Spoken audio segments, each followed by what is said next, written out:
नमस्कार दोस्तों।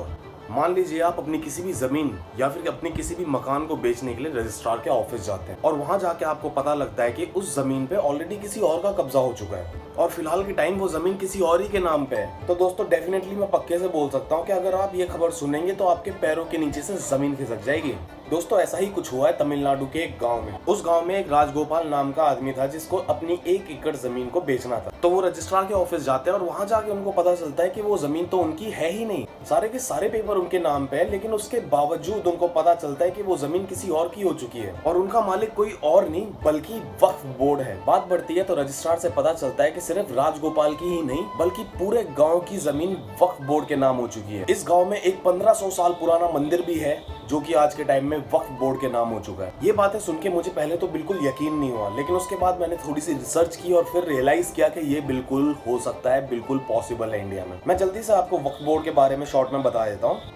वक्फ एक अरेबिक लैंग्वेज का वर्ड है।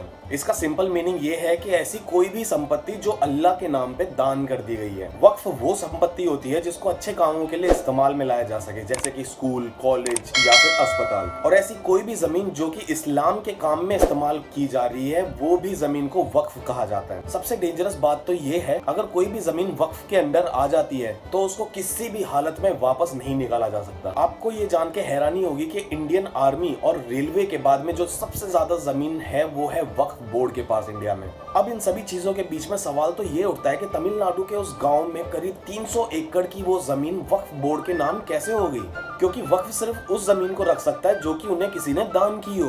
इस गांव में ज्यादातर हिंदू मेजोरिटी है, तो सवाल ये उठता है कि वक्फ को इतनी सारी जमीन 300 एकड़ की किसने जमीन दान में दे दी।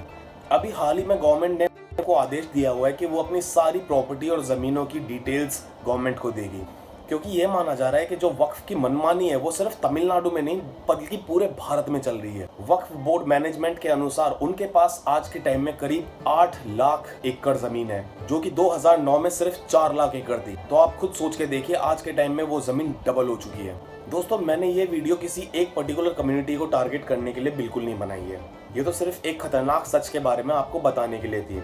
अगर आपको लगता है कि मैं कहीं पर गलत हूं तो प्लीज मुझे कमेंट बॉक्स में बताएं। Till then take care, I will see you next week.